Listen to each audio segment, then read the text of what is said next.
Good afternoon, everyone, and thank you for joining us here on Monumental Sports Network for a very important and historic day for the Washington Capitals franchise. Al Koken alongside Alan May and Craig Laughlin as the Capitals are making a very important move in the hockey operations department. Brian MacLellan now becomes the senior president of hockey operations, and senior vice president now and general manager will be his former associate general manager, Chris Patrick. So a very smooth transition, but a very important one for the future. Well, it's incredibly huge what it's done. And when you think of back when Mac became the general manager, he wasn't left with the same type of team. And these two guys have worked in concert for quite a while right now, and they've done some great things in the last month just alone. But it seems like it's the right time for all of this to happen. And I think it's going to solidify this franchise for many years to come. They are always going to be competitive. They are always going to want to win and get another Stanley Cup. You've got excellent executives and excellent hockey guys leading the future for this Capitals franchise. Well, let's get our program started, and for that we head over to our Joe Beninati. Gentlemen, thank you very much. Good afternoon, everyone. We appreciate you sitting in with us today and watching on Monumental Sports Network. I'm glad we could help you beat the heat for a little while. We've all heard the expression, the more things change, the more they stay the same. Today marks a very significant and exciting moment for the Washington Capitals hockey operations department as it announces an internal promotion while still upholding its core principles, values, and leadership team.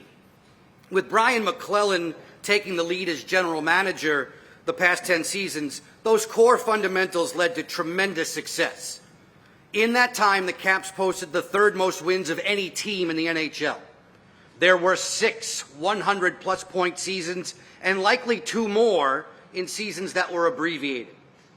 Brian's win percentage as a GM ranks among the best the sport has ever seen.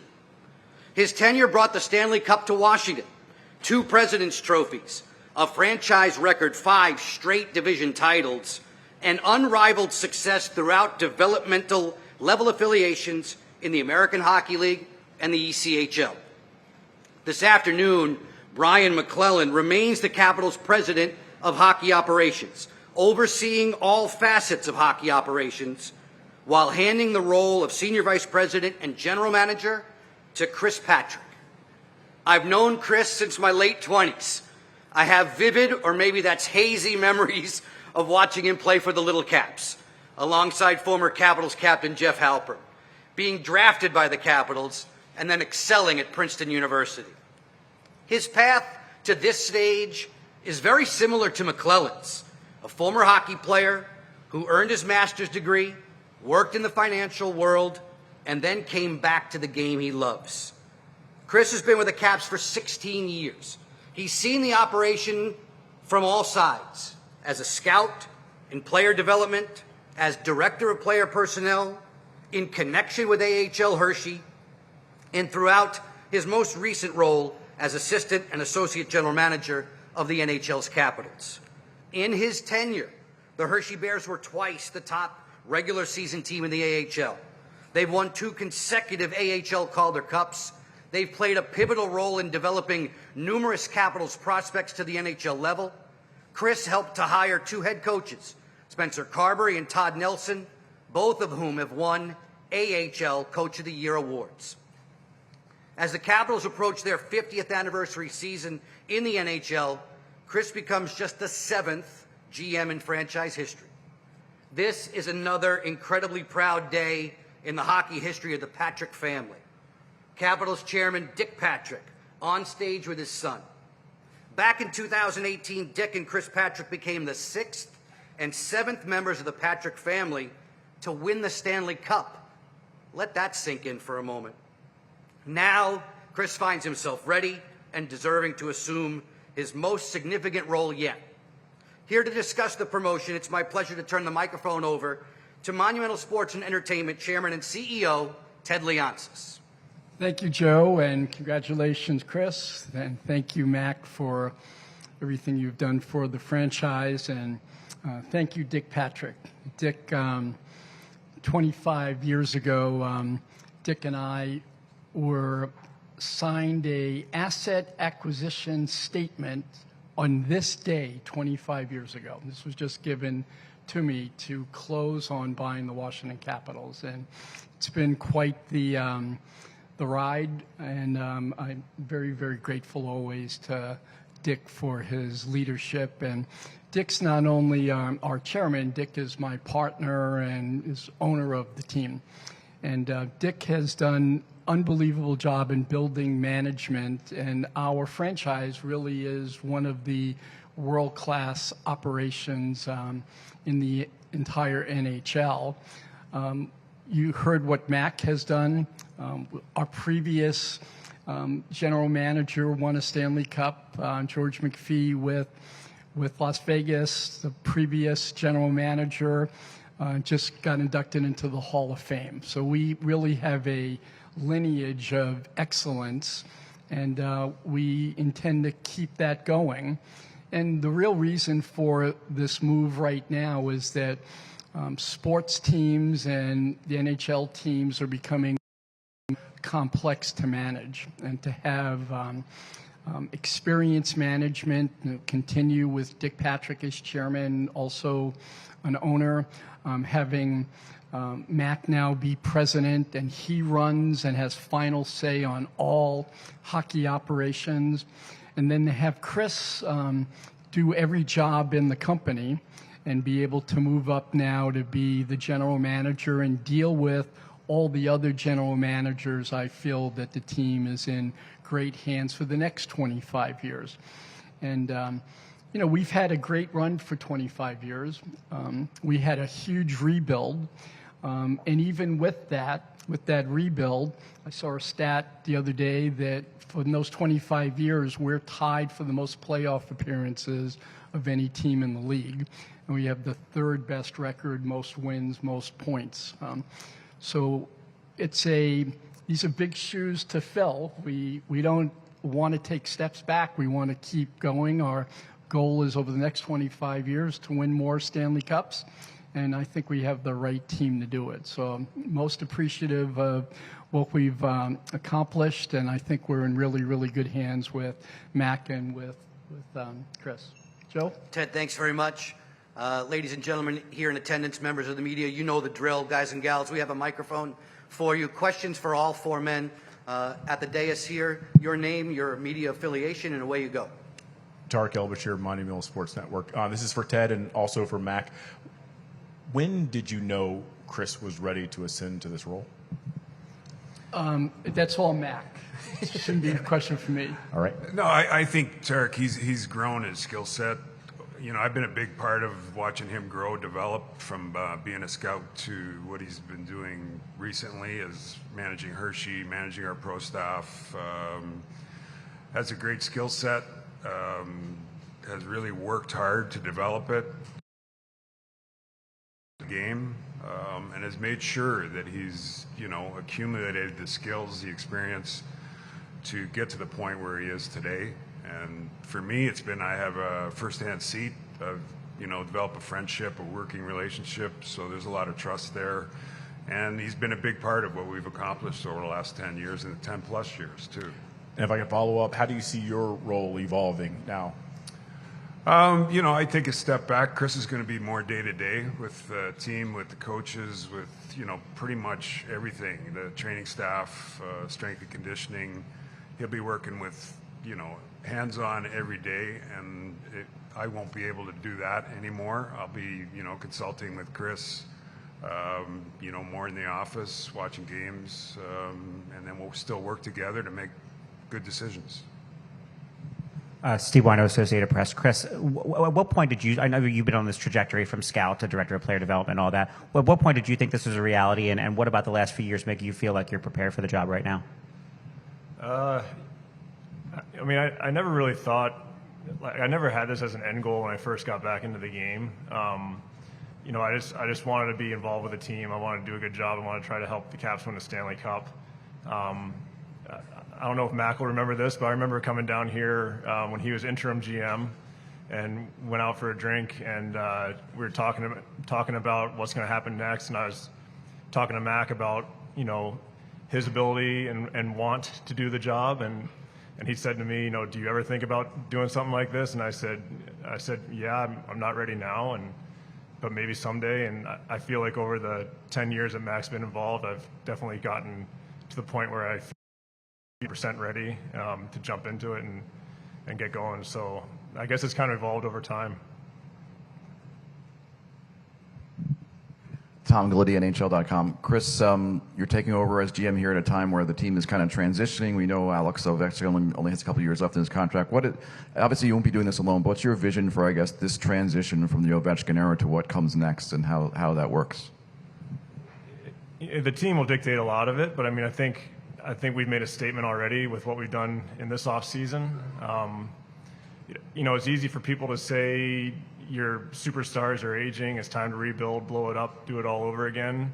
I think in actuality that can be a lot harder than it sounds, and I think you've seen a lot of teams try it and kind of get stuck in an endless cycle of tearing down and building up and tearing down and building up and never getting to where they want to be. And I think you can also look at some teams that have not done that and had success. I think if you look at the conference finals this year, you'll see some teams that were able to transition from an older core to a younger team that's competitive.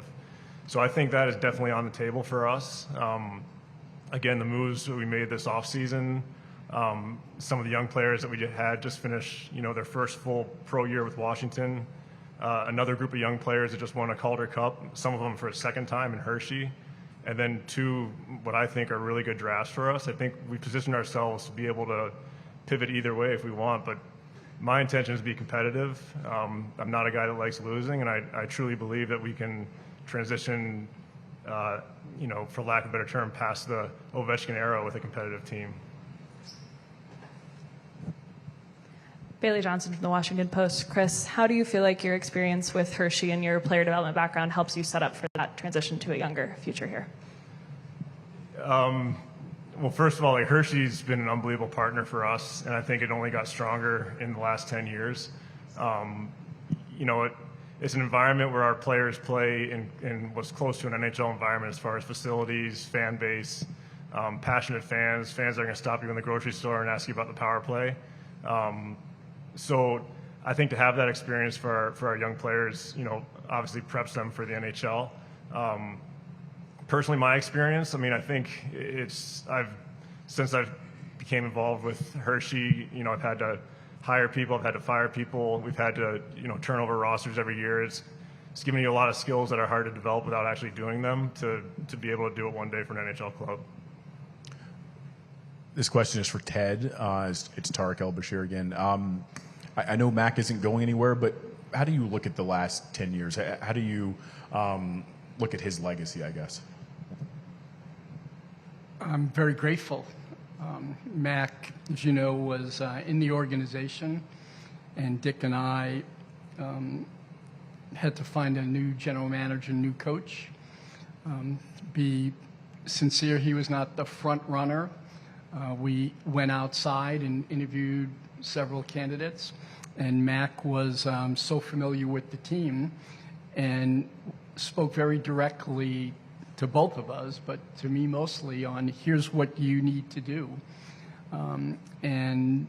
It was with such conviction and backed by data that we agreed to, and we won a couple President's trophies, and then we won a Stanley Cup. And so, I trust this management team intrinsically. And, I'm trying to build a big enterprise, other leagues, other teams, and a world-class organization that has really high integrity. I've never once thought that anyone has made a move that was not in the best interest on the long-term health of the team. And they've all made really, really good decisions. And so I'm very, very grateful to them. And I'm thrilled, too, to keep Dick with Mac, with Chris. That's a real gel team. That's a lot of experience. And I think both Mac and Chris represent next-generation leaders. They're not just former players. They have MBAs. They had careers in business. And these are big, sophisticated businesses. The successful GMs, they're lawyers, they're MBAs, they need to have skills to manage these big organizations. And, Mac said the other day that skill's probably a little undervalued or not really understood, but these are very complex businesses, and navigating around the cap is really important in being able to manage all of the resources. So I'm really happy that both of them have business backgrounds and MBAs, and math is their friend. I mean, the amount of work that they process through on the analytics side,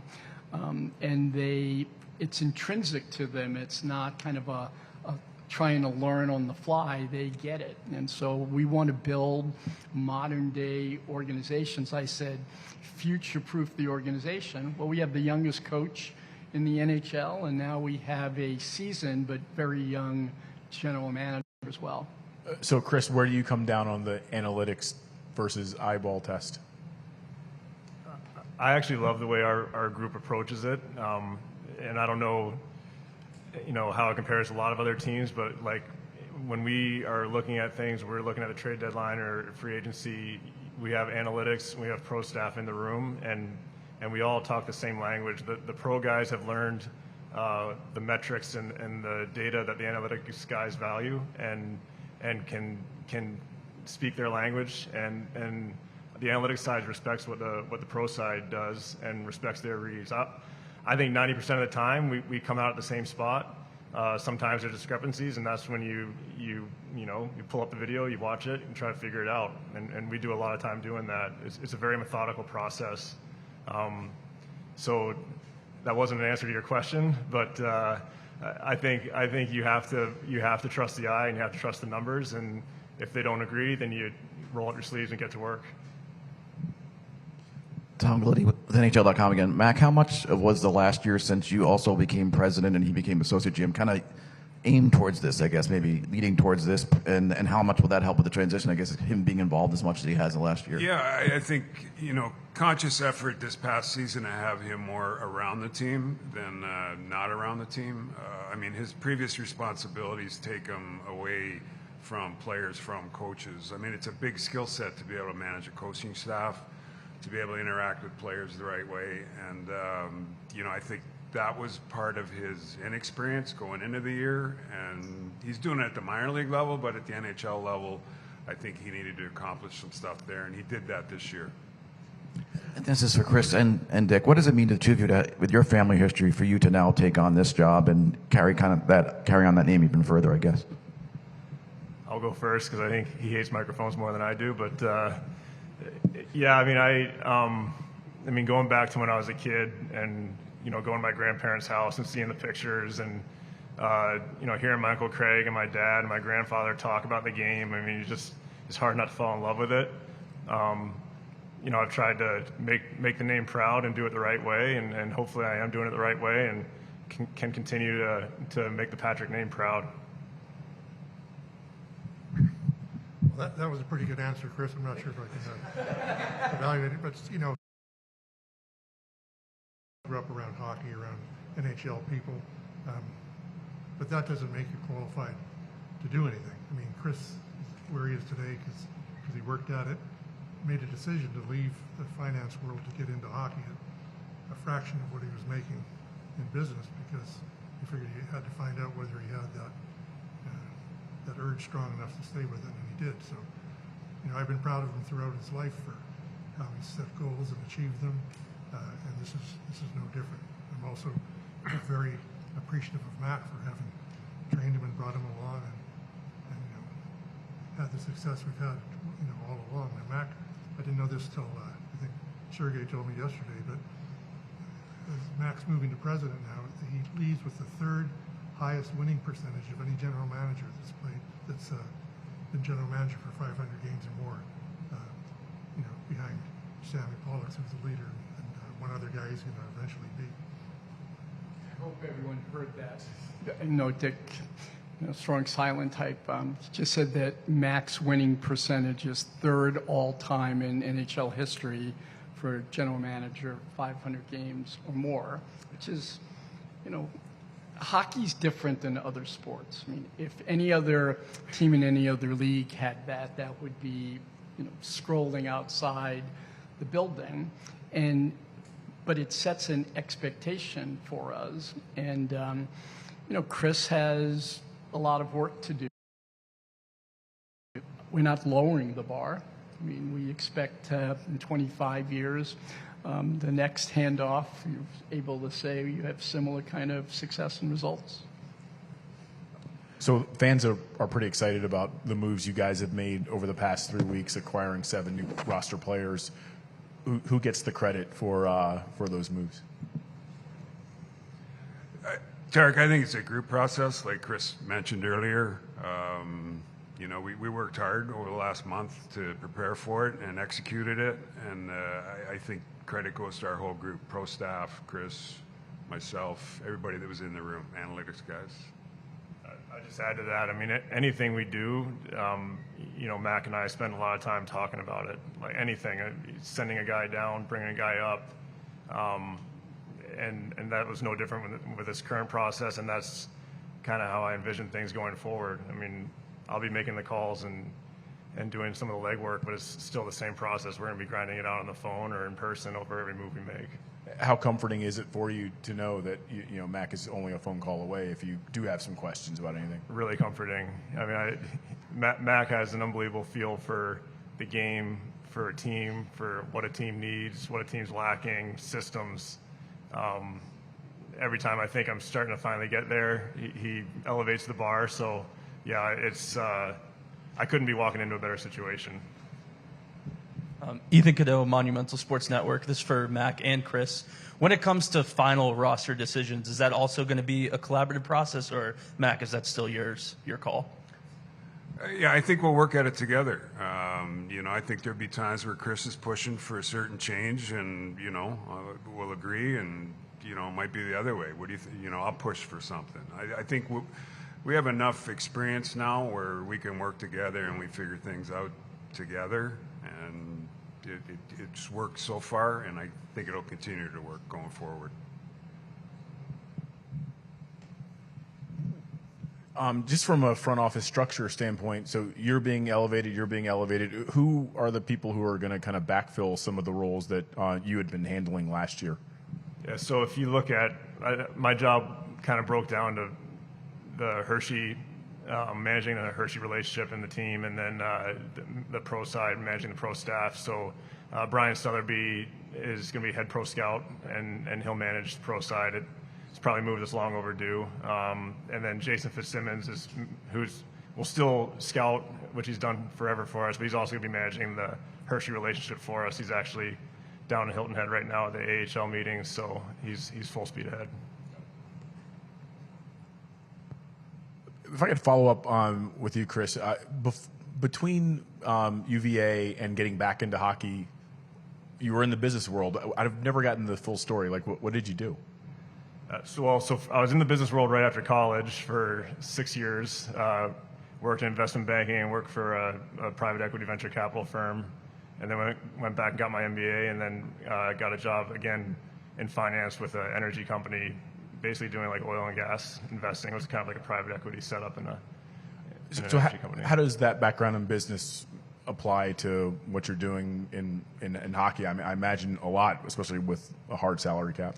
Yeah, I mean, more it's like you get a perspective for how an organization is run. I mean, I worked for 3 organizations of 3 varying sizes, from a small kind of 20-person office to a huge, by the time I left the investment bank, it was owned by Deutsche Bank. So you get understanding of kind of organizational management.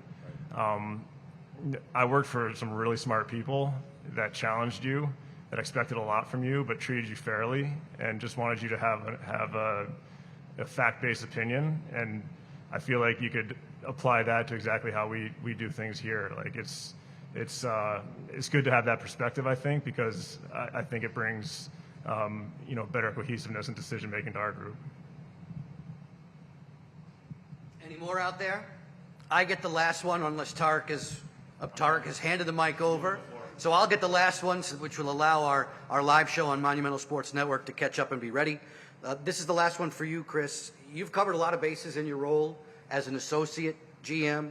Now that you have the leadership spot, which aspect of this new role intrigues you the most? I think it's a little bit what Mac was saying. You know, I haven't been around the team this much ever in my career. I've always been on the road at other games. I've been around Hershey a lot more than the Caps. So getting to do it for a good part of this past season was a different perspective. It's definitely a different pace than what I'm used to as far as being in and out of cities, going to a game every night. You know, a lot more focus on the task at hand, getting into a city and getting your, you know, getting fed and getting rested and getting ready for the game, and then interacting with the coaching staff, and so that day-to-day, you know, being with the team, I think is going to be something different, and you know, something I'm really looking forward to. Chris, congratulations, gentlemen. Thank you very much. One-on-ones, I'm sure, will be connected through Sergey, Chase, and Alex. We thank you all and turn it back over to Al Koken.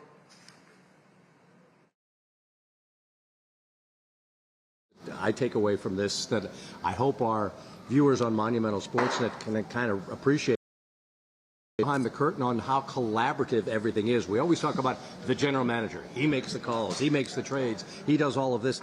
But the entire staff, as both Brian and Chris kept pointing out, you know, it's a collective operation, and I think people don't really realize how many hands are in these big decisions. Well, it's so different from when I actually played in the National Hockey League, how few people there were in the front office. When you look at the hierarchy here, there's so many different people and so many people that all work together, and they're all in unison. It's a far cry from how it used to be. So it's so much more collaborative. It's so much more important to have a big staff like that works well together.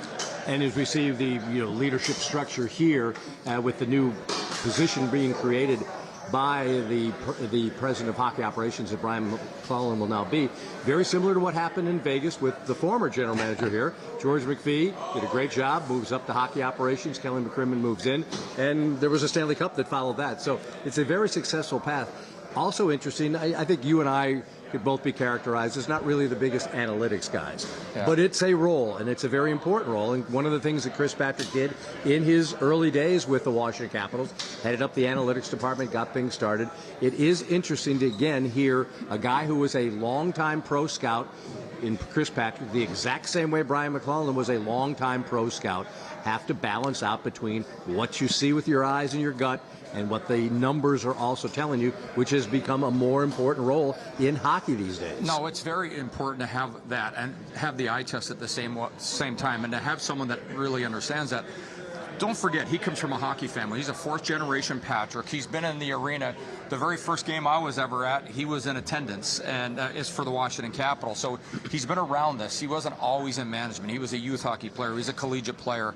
Went in the real world for to be, and then he got back into the greatest place in the world, the hockey world, and he's worked his way up. Nothing's been handed to him. He's had to pound the pavement. He's a lot of flights, bus rides, you name it, and he has been a great apprentice. And when you look at what they've been able to do and develop in Hershey and really South Carolina, the development model's been excellent, and he's been such a huge part of that.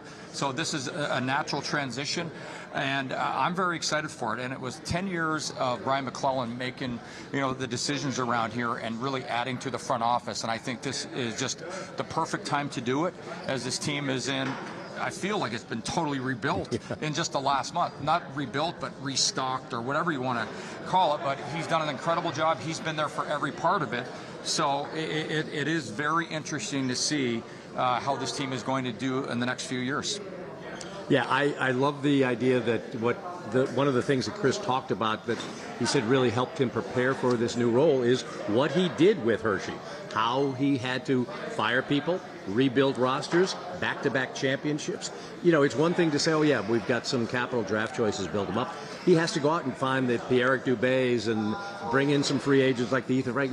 The entire organization was part of that, but he had to rebuild a roster a couple different times, and it turned out to be very, very successful. Well, seriously, under both Mac and Chris, when they took over making the decisions in Hershey, I haven't been able to complain about it, because they've put in a true developmental model, at the same time caring about and getting these young players to realize you're here to win. You're also here to develop.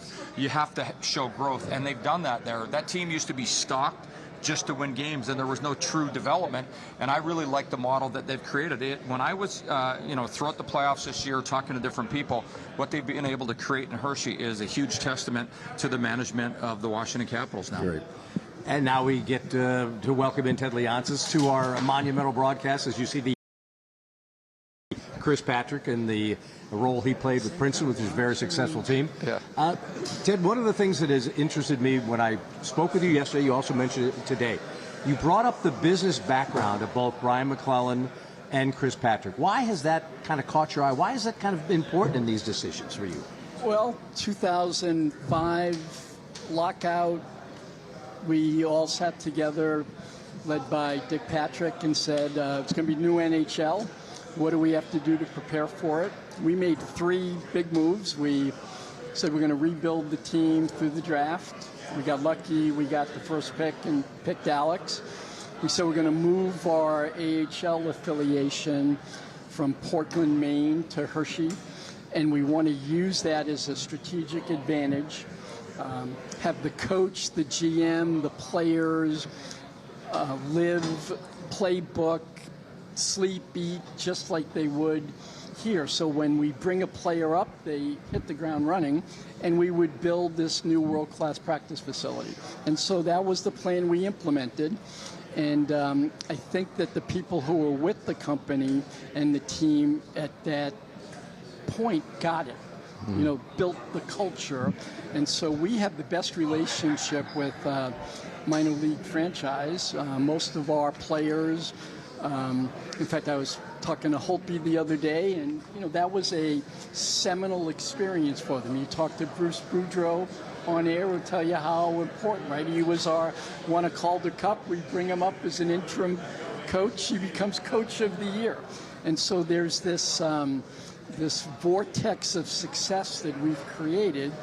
And, the move with Chris right now will just continue that. And that continuity, I think, is really important. But their business experience, Dick Patrick, state development as a lawyer. George McPhee was a player, and then he was a lawyer. So these businesses have become big budgets, sprawling, they're global enterprises. You have to have skills much more than, I played against this guy and I know what makes for a good center or a good D-man. And they have a good mix of that. And so, we were the first team to hire a capologist, if you will, with Don Fishman. He was a season ticket holder and he's an attorney. And so we make those investments, and I think the 25 years speak for themselves. But we've erased all that, and now we've said to this new generation with Spencer and Chris, you have big shoes to fill, but we're going to give you all of the resources you need to have a great, successful run as being the people in charge. When you talk about continuity, you look all the way to South Carolina, you look to Hershey, and you look at all the people up here now. And how important has it been to you to create that culture of excellence throughout, from top to bottom, the way you look at that? You mentioned Chris, the general manager of Hershey, the last few years, the assistant GM here, but Spencer, Scott Allen, all the different people that have been involved in, Jason Fitzsimmons, the South Carolina guy. So how important has that development and growth been to you? Well, I think it's such a specialized field, and if you have a good young person developing their careers, having them have confidence that we have the franchise's best interest at heart, but that if they work hard, they'll be noticed. And I think that's what you're seeing here. And, Mac is 65. Mac is a good mentor right now. He's not going anywhere. Dick's not going anywhere. Chris is going to have to work hard. These guys, you know how hard it is traveling on the road. You know how hard it is going out and scouting. You know how hard this business is. There's a relentless season anymore, right? We're in the off season. It's been some of the busiest 30 days that I can remember. And so the league's changed so dramatically. I mean, we saw it at the Sphere. We're having a draft at the Sphere. And so Mac knows technology, Chris knows technology, how under lock and key we just bought Cap Friendly. We really believe that having a business, economic, as well as a technical mindset is a differentiator besides being great hockey people. That has been an exciting day, exciting 30 days as you talked about as well. Thank you so much for joining us. Greatly appreciate it. Nice suit. Thank you. I love yours as well. Let's go over and join Joe B. and Locker. Al, thanks very much. Chance for us to comment on what we just heard from Chairman and CEO Ted Leonsis. And Locker, every day we're around him, he carries such a positive energy with him to the office, to the rink. But today, in listening to the press conference, listening to his thoughts, I immediately was struck by how appreciative he is and was of the work that Brian MacLellan did as Vice President and General Manager. Yeah, it was huge, and I like some of his comments about the continuity, having Brian MacLellan take over and leading the Caps to the promised land. I think when you look at the structure, as he mentioned, that they put in place in 2005, it's carried through to now, and that's why this franchise is one of the most successful. And when you have a guy with the business side, you know, he mentioned business several times. This is a big business. This is a global business, as he said. And I think the combination of business and sports that all these gentlemen carry are going to make for a long, successful run here in Washington. Brian MacLellan, incredibly successful. We've heard a couple of times today with the respect of a winning percentage of among general managers of 500 games or more. Brian stands third best all time. And Brian MacLellan is happy and pleased to join with us now here live on Monumental Sports Network. The president of hockey operations.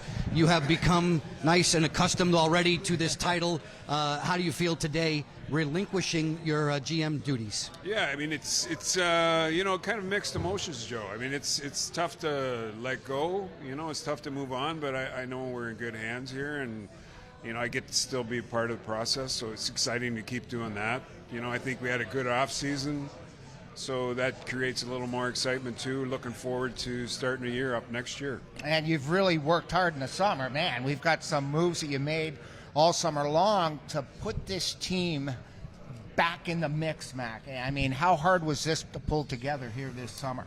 Yeah, I think, you know, I think every year you go in with a plan. You got things you want to accomplish, holes you want to fill, changes you want to make. And, I mean, not every year you get to execute that hits all of the buttons. You know, some of them you usually get, some of them you miss out on. I think this year we hit on every one. And which one on that list do you think is going to be the biggest hit? Yeah, I mean, I'm hoping. Yeah, I hope Dubois. You know, I think, and I think our defense is more well-rounded group now.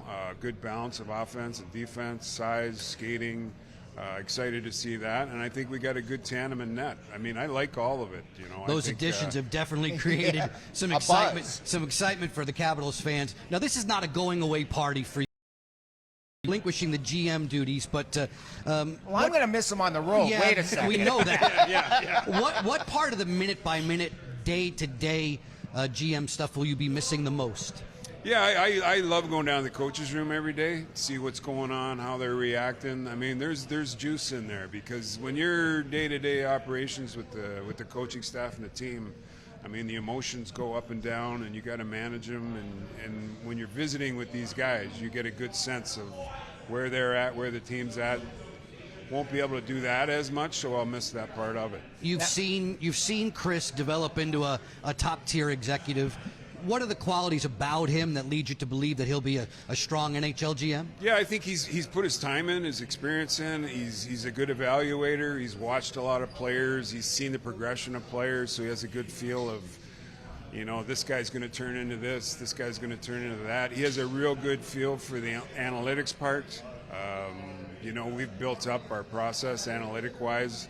And he's a smart guy, he's a bright guy, and he gets along with people. So I think the whole skill set is there for him to be successful. Now, the hierarchy seems impressive to me. You know, starting with Dick to you to Chris, you go on and on down the list. To me, that's going to be exciting for the fans, too, because I'm sure you're all going to have a say in all hockey operations, GM stuff, player stuff. Is that something also that could excite you too? Yeah, I think it's good. I mean, the opportunity to work with Dick, the opportunity to work with Chris as he's grown, for me, I grew up with George too. I worked with George growing up, so I gained a lot of experience working with George. So I think it's an organizational development thing is pretty impressive what's gone on here. Throughout the press conference, we heard AHL Hershey mentioned quite a bit. Back-to-back Calder Cup champions. They're the flagship of the American Hockey League. I'm sure you let Chris know, and Chris has been right there at the forefront, just how important it is to have a very good working relationship with them. But spell it out for us. What's most critical about having that top flight developmental affiliate? Yeah, I just think you want your good guys in good spots in winning programs. I think that environment is excellent down there. They value winning. It's a competitive environment. And when our guys go down, when our young guys come in, they're on a good team, they have a good role, and they get better as players. We have a track record of these guys getting better as players. And it seems exciting, too, with some of the youngsters you guys were able to draft. Which one stands out for you, or do they all sort of think they're going to be an impressive players here in Washington? I think this year we went in and we drafted players with a high upside. So it's, it might not have been the pick that people were projecting, but there's potential there for all of our guys. I mean, we like the 2D man we drafted, Parasak. We really like. Our guys love him at the junior level. They think there's a huge upside with him. A couple guys late in the rounds too, I think, are projects, but they could turn out also. So we're really excited about the draft. Mac, your door is always going to be open to Chris Patrick. Think about back to the time when you took over from George McPhee. What do you think Chris's first phone calls to you will be about? I think I think the emotional part of wins and losses, which are when you're the manager and you're with the coaches, there's a lot of ups and downs that go on during the year, and how do you manage that? And the manager, I think, has to take a step back from that day-to-day emotion, and he has to kind of get coaches through it, get a few of the players through it, and be a calming presence with that. Now, one of your mentors was George McPhee, and he sort of has the same role in Vegas. Yeah, have you talked to him about that? Yeah, talked to him, yeah. Okay. Wondered how he liked it, and, as this transition was going down, got a good perspective from him on what he liked and, what he gave up and how it's going for him. Locker's been asking you, I've been asking you about the free agent acquisitions. Heading into free agency, heading into the draft, heading into development camp, you said that the organization was going to be aggressive. You were very, very true to your word. Is there still more to be done maybe on your checklist before we get into camp? I think it could be. There could be some things, but I think we want to let it settle in here, see what we did, and, get the coaches with the players, get a more consistent lineup, and see where everybody fits in, and then make decisions based off that. Well, I told Chris to keep it going. Yeah. What about up the middle? We talk about defense in the past. Now everybody's talking about strength up the middle. Just touch on the Caps, the way they can line up this upcoming season. Yeah, I think we got good depth up the middle and a lot of variety of skill sets. Dowd's been a great player for us. We got two young guys coming in Lappy and McMichael. Stromer's had a great year. He's established himself. And then Dubois will come in, and he's going to provide a good two-way game also. You would think somewhere in there that you'd like McMichael and Lapierre to both be on the big club roster when we break camp. You would then assume that somebody's going to move to the wing. Which of those two youngsters, Lapierre and McMichaels, may be more accustomed to it? I think McMichael's had probably more experience, but I think the coaches will figure it out. They'll try both, I would assume, and try to create a lineup that they want to match up with certain teams and use probably both of them on wing and center going forward. And now you just mentioned coaches. Carberry did a wonderful job last season. What made him such a good coach for your group last year? I think he gets players, demands a lot, holds them accountable, makes them bring their game every night. And I think he was good for our young guys. I thought he was good for the older guys too. Just a good skill set of how to manage people, how to motivate, and get a good compete level out of everybody. You mentioned it during the press conference, how Chris was around the hockey team more. We could see him on planes. We could see him in travel trips. We could see him in the rink talking with players. How often does a general manager address the players directly? I think it's, I think every guy's different. Sometimes you can search out certain players. Sometimes, the players that need to be left alone. I think Chris will figure out his own personality, his own path, and how he interacts with guys. I think, given his relationship with guys that have played in Hershey, I think that'll be beneficial for him with the younger guys. So it'll be exciting. And the Patricks have quite the lineage in the National Hockey League now, right? It's impressive. It's impressive, yes. A family. Unheard of. Yeah, unheard of in We our see sport. we see him there with the AHL Calder Cup. Right. Amazing that Chris and Dick Patrick are the 6th and 7th from one family, to be yeah. on the Stanley Yeah, Cup. That, pretty incredible. That shook me when I read that. Yeah, I agree. Wow, look at that. Things change. Youth hockey player, Yeah. Caps draft, Yeah. amazing. It is. Again, I mentioned that I met Chris in my late 20s, early 30s, when I was still foolish enough to put the goalie gear on, and he would occasionally blow slap shots past me. Obviously, Chris was drafted by the Caps. I was not. When you think about the type of player that you were, the type of player that he was, does a manager look out and look down at his development chart and say, I need players like me, or like players who made it difficult for me to play against? Yeah, probably a combination of both, Joe. I think, your experience of how you were as a player and versus, like you said, guys you played with, guys you played against. I mean, I think when you're constructing a team, you need a little bit of everything. You need the size, you need a little competitiveness, you need a skill. So you try and balance all those factors out within your team. I want to touch on the goaltending. Sort of, Charlie took over last year, it seemed like. Now you bring in Thompson from Vegas. Are you very, very happy with what you're seeing there, plus the prospects in Hershey? Yeah, I think we have 4 good goaltenders, at various stages of development. Our 2 guys, Thompson's, establishing himself as a good number 1 in the league, and same with Charlie. So I'm excited to see what they can bring, both to our team. Was Charlie more than expected when you first brought him in? I think we had hopes. I think the sample size was a little small, but we saw potential. We took a gamble on him, and he took advantage of it and really established himself. Those 2 guys are going to push each other. I mean, Logan's an all-star in the Western Conference, a 25-game winner with Vegas. You've got 2 really good goalies at a very economical price, I might add. Yes. You'd really like the cap hit on the goaltending. Well, it's business and hockey, right? Yes, That's right. what it's all about exactly. now. Yeah. And plus there are 2 righties. 2 righties. But now it's primarily on Chris's table. Yeah. When those guys come walking in and hold their hand out, you show them the doorway of Go down and Chris see Patrick. Chris. Exactly. Don't bother me with these contract demands. Go and see Chris. Yeah, exactly. Is that? Do you like, and did you like, and do you? And I'm sure you'll still be involved in it. But do you like the negotiating part of it?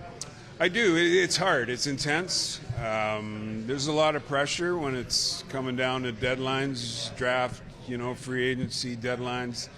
The deadlines create pressure, and it keeps you up at night. It keeps you, thinking about it constantly. So it's not an easy job to do. And when you execute, though, you feel real good about it. There's a high there. There's an adrenaline rush, and you feel good about what you've accomplished. So there's a trade-off between the 2. And boy, that has changed. They used to just give us the number and say, do you want it, or told me right back. 180 or 190. God, you got paid way more than me. How is that possible? There's a few more zeros nowadays, huh? Just a few more to go. Jeez Louise. One last question while we have you, Mac, and we do appreciate all the insight on this day that Chris Patrick has been named Senior Vice President and General Manager of the Washington Capitals. One player in particular, I'm wondering how he reacted to the offseason moves. Tell us any contact, any conversations you may have had with Alex Ovechkin. Yeah, I had, more before we went into free agency. He's, what do you think you guys are going to be able to do? Had a general discussion there, and then more texting back and forth as we accomplished some stuff. He's a big emoji guy, so we got more emojis than texts or dialogue. So and then I talked to him to explain, Chris is taking over and I'll still be around. Well, let's talk about Ovi. Just continue that thought. You have real nice centers up the middle. Who do you envision him maybe starting with? Or have you even had thoughts about that? I haven't. Carberry will have ideas on that. I think he'll try all of them. I think it's worked with Strome to a certain extent. obviously Dubois is going to get a chance with Obi, see if there's a chemistry there, and they'll go from there after that. Brian MacLellan, big thumbs up for your performance today.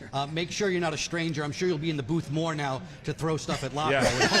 This is like a documentary. It sure Thanks, is. buddy. And to continue it, Al Koken and Alan May. All right, Joe Locker, Brian, thank you so much. We've got the new Senior Vice President and General Manager of the Washington Capitals, Chris Patrick here. Have you answered enough questions today? Yeah, this is the most time I've ever. How are you enjoying it? So this is the new future for you. You know, you got to be in front of the microphone explaining everything. I see why Mac always runs away from you guys now when he sees you. Yeah. Well, it's just Tarek. That's all he just hides from Tarek. Yeah. Well, you know, when you look at this, and you've been around the Washington Capitals longer than I've been around the Washington Capitals. I got here in '89, and you were a kid that was about the same height as me. You were like 12 years old back then. But you come from a hockey family. You've played collegiately. You got out of it for a while. You come back, and you've worked your way up. How important were all those steps along the way in your hockey journey to become the general manager?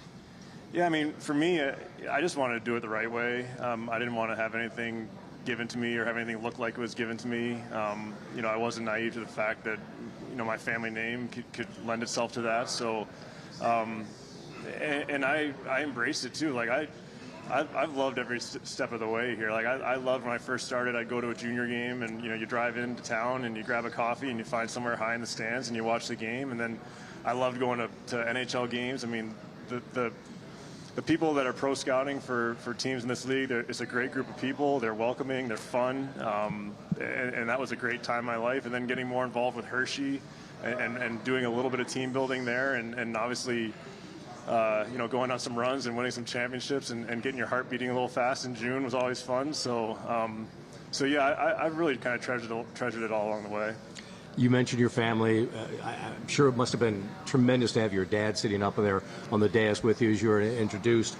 The Patrick family, not just the immediate family, but, you know, I think about Craig and the success he had in Pittsburgh and the generations before that, too. How much has that meant to you to have, knowing that this is, you know, maybe just part of your legacy, that you can take the Patrick legacy to another level? Yeah, I mean, it's always been a cool thing. You know, hockey nerd when I was a kid. And stuff. The first thing I do is go back to the index and look for Patricks and look for where, you know, find pictures of my grandfather, his brother, my great grandfather. You know, I mean, it was not wasted on me how special it was to be part of the Patrick family. And I hope I didn't take it for granted or you know, make anybody think that I wasn't totally respectful and in awe of what, you know, some of the Patricks before me have done. You know, it's a really great group of people. I used to love as a kid being around my uncles and my father and hearing the stories and my grandfather as well had some great stories. So it's been fun being part of it. Well, when you look back on so many things to do with the Patrick name, my favorite era of hockey, and I'm having a hard time with this evolution and growth of the game and the changing landscape, but I love the Patrick division because of the kind of hockey was played back then. I love the Chuck Norris division. You know, when that went away, I felt like the NHL was forever changing. So I really miss that. And I know when your dad first got here with David Poyle, they made a huge trade and they acquired Craig Laughlin. What are you going to do? I know this has been a huge month. It's been incredible. We've been texting and calling each other nonstop as broadcasters, and how happy we've been and seeing how this team has developed. Are you going to put a signature move on this team now that you're officially the general manager? Yeah, I don't know if we have any money left to put a signature move on, but yeah, I mean, I think now, I mean, this is when the league gets a little quiet. I think teams are trying to finish up whatever RFAs they have left. You know, I think there's 14 or 15 players that filed for arbitration, so they got to work through that stuff. And August gets pretty quiet. I mean, I think there'll be some opportunities here and there for maybe some smaller things, but we'll just kind of weigh them as they come in. And really, I don't anticipate much until training camp, and we'll see where we are. General manager calls you, tries to steal Tom Wilson for you from a couple third-round draft choices. Yeah, that'd be a hard sell on me. Well, what is that going to be? Well, I mean, are you kind of looking forward to that first call, or you making that first call? What about some of the actual details of the job are kind of exciting for you to be able to now do and call your own shot on that? Yeah, well, several GMs that I have relationships with from before have already reached out, and again, very welcoming group. Jim Nill actually called me this morning, and I didn't have a relationship with him, so that I thought was really cool. But yeah, I think I said yesterday to you, Al, like it was really easy from where I was sitting before for Mac to come in and say, so and so thinks we should give a second rounder for this guy, and no way, Mac, that's way too much. And it's like, okay, well, you want to call him and tell him that then? So that'll be different. It's kind of navigating being a little more diplomatic in how you talk to the other GMs. And when we look at where the franchise has gone, I guess really in your lifetime, there was, Ted takes over the ownership, and then you have basically the Ovi era, but I felt like there was a rebirth of the franchise when Mac became the general manager and he hires Barry Trotz, and the roster changed, and just in a few years, you're part of this. You win a Stanley Cup. Where do you see this team being right now as far as rebuilding, rebirth, whatever you want to refer to it as, the reload? How do you feel about the current state of things with the Washington Capitals? Yeah, I feel pretty good. I mean, I think, looking at some of the moves we did here, I mean, obviously getting Pierre-Luc Dubois, like, this time last year, 15 teams were lining up to try to trade for him and sign him, and he went to LA, and for whatever reason he didn't have a good year. We think we figured out why, and we think that he'll have a good year here. It's definitely a risk, but I think we feel pretty comfortable about it, and so you get a guy that potentially be a really good player for you for a lot of years. That's just turned 26. I think we're starting to build in that kind of like next age group of players, like Dylan Strome and that age level, and then you've got the next level below that with Connor and Alexei Protas, and then you've got the guys that just kind of finished up winning a couple championships in Hershey, and then a couple drafts worth of guys. So I think you've got kind of layers of good players coming, which it's either going to help the team on the ice or it's going to help the team get a player to help them on the ice. So I think we're as well positioned as we've been in a long time from a prospect and talent pool. I also think because of your relationships with the people in Hershey, the people in South Carolina, you had an early relationship with Spencer Carberry, right? So that's got to be a real advantage for you coming into this role, a unique relationship that you had with nobody else in the organization could really say. Definitely. Carbs and I have a great relationship, and he feels comfortable to speak frankly to me and vice versa, which definitely helps. I mean, you don't necessarily have that luxury when you're hired into a new organization as a GM, and that goes really for a lot of people in the organization. I mean, especially over the last couple of years that I've been around the team more, developing relationships with Jason Service, developing relationships with Zach Ledden and Brock Miles. I mean, just like all these people that you have to interact with all the time in order to have a successful organization, and already having those established coming into this role, I think is just huge. And as we go forward, it'd be the last question for me, is what are your expectations for the team this season? I mean, I think we have a good chance to be competing for a playoff spot. I think if we can stay healthy and I think the goaltending is able to replicate what it did last year or get close to it, I think we have a good chance to be competitive for a playoff spot. Chris, thank you so much for your time. Congratulations. Look forward to working with you down the road. Thanks a lot. Appreciate it, guys. Take care. Chris Patrick, the new Senior Vice President and General Manager of the Washington Capitals. And a big moment coming up this year, the 50th anniversary of the Washington Capitals. Almost as many years as Craig Laughlin has been part of this organization. Let's go over to him and Joe Beninati. Sure feels that way, doesn't it, Al? As we think about that 50th anniversary season, I shake my head thinking about the time that I arrived in 1994. So I've been there for 30 of it, and here it comes. It will be a season opener with the New Jersey Devils. There'll be lots of pomp and circumstance throughout the entire campaign. Hopefully a very good one for the Capitals in the Metro Division. Yeah, as part of the alumni, we're really excited on the way Dick Patrick and the whole organization has stepped up. We're going to have a lot of neat initiatives, including a Wednesday, Thursday, Friday, Saturday. Guys are going to be here. We're going to having more alumni come into town than we've ever had before. We're going to have an alumni game. We're going to have some... Those days in the lead up to the season opener. Yeah, to the season opener. And then the Caps will kick off the season on that Saturday night. It's going to be a wonderful week to celebrate 50 years of hockey here in Washington. So when the Capitals take the ice, throughout the 50 years of this organization's always been known for playing well, solid defensively. Ever since they turned the corner and became a playoff contender, the Capitals have always been known for strong defense. And the additions that Brian MacLellan and Chris Patrick made recently, especially among the defense core, will help the likes of John Carlson. When you see a Matt Roy and a Jacob Chychrun on this roster, it's definitely going to lighten the load on number 74. Absolutely. He's going to play less minutes, I would think. I think in Chychrun, you get a dynamo on the blue line, much like John Carlson. He can pound the puck. He's got an offensively.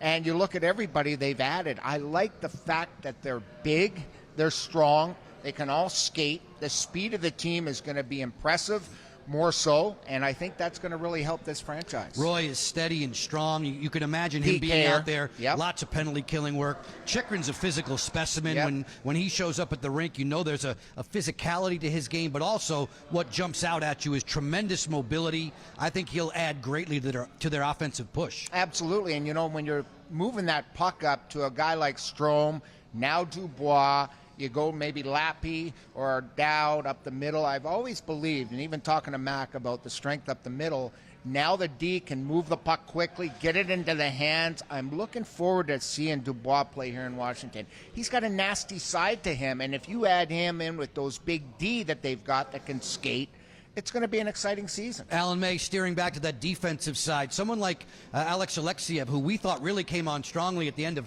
last season, with the additions now, it's going to be hard for him to make that opening night lineup. Well, I look at everything to do with the roster right now. You look at players are being slotted in better areas. So this is a huge upgrade with Chychrun and Roy. And you look at the top four, it'll be interesting to see who's paired with who. But I thought players were playing a lot in the lineup last year. And kind of the testament to the coaching staff, what they were able to do with the roster as it went on, a really quality style of play when things were going well. And I think with a roster of defensemen like you're getting in these guys, in Chychrun and Matt Roy, I think all of a sudden guys just push down the lineup, and it's not a bad thing. It's just more appropriately slotted in the lineup. Mitch Love now will have more options on terms of matchups, who he wants to pair with whom, as opposed to the desperation moves that sometimes last year just, out of necessity, I got to throw this guy in there whether I want to or not. The other thing I think is going to be really critical, lessen the minutes of John Carlson on the penalty kill.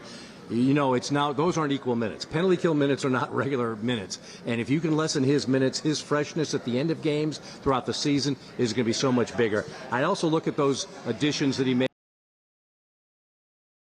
Japan is the Chychrun's big names, the Duhaimes and the Radishes of the world.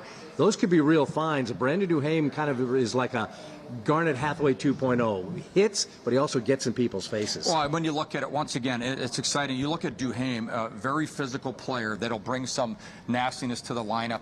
Radish is an upside as far as goal scoring. So I think when you look at all of it, just everything's slotting better as you go forward here. And then Pierre-Luc Dubois becomes the number one center on the team. At 6'4", you can't teach that. And he's had a good NHL career, but regardless of anything else that's been said, he was phenomenal when he was in Columbus. He's put up big numbers. He averages 24 goals a season. I expect him to have a career year in every category. Joe B. Locker will give you one more last word. Al, we can't go through an hour of NHL talk in the summertime without saying the name Andrew Mangiapane. Yeah. Mangiapane comes to town, and this is a guy, Locker, who will, I believe, generate scoring chances. He's a very good playmaker. He's a couple of years removed from a 30-goal season. I think this change of scenery will be very good for Andrew Mangiapane. I see him in the top six. He's a darter. He's a guy that hits the lane at the right time. Every time we played against him in Calgary, I was always impressed at the end of the game with his handling of the puck, the speed, the darting in and out of traffic. I think he's a real big find and a signing for this Caps team. Speaking of the word impressive, Al, being so close to the dais with Dick Patrick, Brian MacLellan, Chris Patrick, and Ted Leonsis, that is a wonderful group moving forward for this Washington Capitals organization. Joe B., no doubt about it, Joe. Thank you. Locker, thank you very much. Alan's been great to be back with you because Is now, I guess, summertime. Maybe they're going to pull another rabbit out of their hat with some more announcements, but a big day for the Washington Capitals as Chris Patrick becomes the general manager, Brian MacLellan in the new role of president of hockey operations, and the Washington Capital organization well set for the future. The season gets started in October, and we look forward to having you join us here on Monumental Sports Network. Thank you for being with us this afternoon from a very steamy downtown Washington. We appreciate you joining us.